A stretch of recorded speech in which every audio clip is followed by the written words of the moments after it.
जी अस्सलाम वालेकुम। Welcome to our channel. बरतानिया यानी कि यूके में रहने वाले जो ओवरसीज पाकिस्तानीज हैं, इंडियंस हैं, उनके मुतालिक जो टॉप रैंडमली खबरें हैं वो आप इस वीडियो में देख सकेंगे। पहली न्यूज़ है, Pakistani migrant jailed for sham marriage apply for family visa to return to UK. यानी कि वहाँ एक पाकिस्तानी शख्स था जिसकी उम्र थी 48 साल। उसने वहाँ की जो मुकामी एक लड़की थी, 16 साल उसकी उम्र थी, उससे शादी की। तो उससे शादी की तो उसके नतीजे में इसको जेल हो गई। इसका नाम था नासिर खलील, नाम था इसका, जिसमें उन्होंने 16 साल की स्लोवीकियन गर्ल लड़की से निकाह किया यूके सिटीजन हासिल करने के लिए। अब वो डिपोर्ट होने के बाद उसी लड़की से दोबारा शादी करके फैमिली वीज़ा अप्लाई कर रहा है। ये केस मानचेस्टर से है और डायोस्परा यानी कम्युनिटी के लिए इमिग्रेशन चैलेंजेस शो करता है। होम सेक्रेटरी शबाना महमूद के सामने ये एप्लीकेशन पेंडिंग है, जो पाकिस्तानी कम्युनिटी पर स्पॉटलाइट डालता है। अच्छा जी, नेक्स्ट है, UK MP sparks outreach over slum comments on Birmingham diverse. यानी कि वहाँ का एक मुकामी बाशिंदा है, गोरा है जिसे हम कहते हैं, तो उसने ये कमेंट किया कि जो ये मानचेस्टर का इलाका है, इसमें तो कोई मैंने वाइट पीपल देखी ही नहीं, यानी कि मैंने कोई अपनी बरादरी का गोरा देखा ही नहीं है। तो इस एक छोटे से कमेंट पर जो वहाँ के मुकामी पाकिस्तानी हैं और इंडियंस हैं, उन्होंने इस पर बरहमी का इजहार किया कि तुमने ये कमेंट क्यों दिया। हम कोई इलीगल आए हैं, हम बाकायदा तौर पर अपने मुल्क से पैसे देकर लीगल तौर पर इधर आए हैं और तुम हमें बातें सुना रहे हो। तो ये न्यूज़ उससे मुतलिक है। लोकल काउंसिल डाटा के मुताबिक 25% पाकिस्तानी और 23% इंडियन रेजिडेंट्स रहते हैं उधर। अच्छा जी, नेक्स्ट है, UK tightens visa rules with tougher English tests and higher funds for applicants. यानी कि अब यूके की हुकूमत ने क्या किया है कि जो ओवरसीज है, खासकर पाकिस्तानी इंडियन या जो भी हैं, ये जो यूके में आते हैं, स्पेशल जिनके पास स्किल्ड वर्कर वीजा है, उनको रोकने के लिए अब उन्होंने एक रिस्ट्रिक्शन ये मजीद ऐड कर दिया है कि जो इंग्लिश का टेस्ट है इसको मजीद से मजीद टफ कर दिया है। हम ऑलरेडी जानते हैं जो पाकिस्तानी इंडियंस हैं, इनकी इंग्लिश इतनी कोई खास नहीं है, लेकिन अब ये टेस्ट मजीद मुश्किल हो गया है। आर्ट्स पीटी या जो भी है, इसमें मजीद रूल्स ऐड करेंगे, तो उसके नतीजे में जो होगा ये जो एक फ्लो है ओवरसीज़ का यूके में जाने का, वो कम हो जाएगा।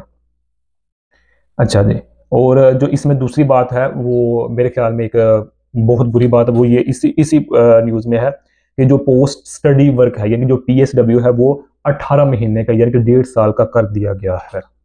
ये बहुत बुरी बात, पहले 2 साल का था। और ये जो है ना, ये 2027 में लागू होगा, जो 18 मंथ्स वाला है। अभी ये 25 चल रहा है, 26 में आएगा, तो जो 2027 में आएंगे उन पर ये लागू होगा। लेकिन फिर भी इस पर डिस्कशन चल रही है उनकी असेंबली में कि इसको अभी से या 2026 से स्टार्ट कर दिया जाए। अच्छा, नेक्स्ट है, Indian diaspora youth invited for know India programme in UK. यानी कि अब जो एक इंडियन कम्युनिटी है वो यूके में एक प्रोग्राम करना चाह रही है, जो है 10 नवंबर से लेकर 28 नवंबर तक 2025, यानी कि नेक्स्ट मंथ करने जा रही है ये प्रोग्राम। तो इसमें जो शिरकत की जो रजिस्ट्रेशन की लास्ट डेट है वो 19 अक्टूबर है। जो भी ओवरसीज इंडियंस है वो इस प्रोग्राम में शिरकत कर सकते हैं। इस प्रोग्राम का जो नाम है वो है 83rd, यानी कि 83, हाँ जी, 83rd नो इंडिया प्रोग्राम, ये इसका टाइटल है। अच्छा, नेक्स्ट है, rise in visa applications from Indians and Pakistanis एमिड UK rule changes. यानी कि इसमें न्यूज़ में ये है कि अगरचे यूके के इतने सख्त रूल हो रहे हैं, लेकिन इसके बावजूद भी जो पाकिस्तानी हैं वो इंडियंस हैं, उनका जो ध्यान है, जो फ्लो है, वो कंटिन्यूटी इसी की तरफ है, यूके में जाने की है। अगर जिसमें पैसा भी ज़्यादा लग रहा है, इंग्लिश का टेस्ट भी मजीद मुश्किल से मुश्किल होने जा रहा है, और जो यूनिवर्सिटी पहले जो है डिले नहीं थी करती, एम्बेसी का इंटरव्यू नहीं था आता, अब मोस्टली एम्बेसी का इंटरव्यू भी आ रहा है, यूनिवर्सिटी का इंटरव्यू भी आ रहा है। लेकिन इस सब प्रोसीजर के बावजूद भी जो पाकिस्तानी या इंडियंस हैं वो इसी की तरफ जा रहे हैं, यूके की तरफ, बरतानिया की तरफ जा रहे हैं। अच्छा, नेक्स्ट न्यूज़ है, Pakistani community in Manchester protest against immigration scams. यानी कि मैनचेस्टर में पाकिस्तानी डायस्पोरा ने, यानी कि कम्युनिटी ने इमिग्रेशन स्कैम्स के अगेंस्ट प्रोटेस्ट किया, जो शेम मैरिजेज से लिंक्ड है। जो पहले मैंने न्यूज़ दी थी ना, जो पाकिस्तानी एक मर्द ने वहाँ से 16 साल लड़की की शादी की थी, तो उसके खिलाफ ये एहतजाज किया गया है। यानी कि एहतजाज इस हवाले से नहीं किया गया कि ये शादी सही नहीं है, वो इस वजह से किया गया कि यूके का जो गवर्नमेंट है, जो रूल्स है, वो इस चीज़ को अलाउ करते हैं। अलाउ करने के बावजूद भी शादी इन्होंने पाकिस्तानी को क्यों निकाला, या तो पहले ये कहते कि हमारा रूल नहीं है या पॉलिसी नहीं है, तो बंदा जो पाकिस्तान में शादी ना करता, लेकिन इसके बावजूद ही उन्होंने निकाल दिया था। तो ये एक पाकिस्तानी कम्युनिटी के लिए अच्छी बात है कि वो अपनी कम्युनिटी के लिए निकले हैं उधर। अच्छा, नेक्स्ट है, Indian students in London face higher costs due to new visa funds. यानी एक नया जो वीज़ा है उस फंड्स के तहत जो इंडियन स्टूडेंट्स हैं उनको ज़्यादा कॉस्ट जो है रहने का ना वो पड़ रही है उधर। यानी कि पिछले साल की बनस्बत कह लें 3% जो है ना वो कॉस्ट बढ़ी हैं। पहले क्या होता था कि 1529 पाउंड एक महीने का जो है ना खर्चा आता था, अब 3% इसमें मजीद इजाफा हो गया है। तो ये पाकिस्तानी स्टूडेंट्स के लिए भी बिल्कुल ये सेम सिचुएशन चल रही है उधर।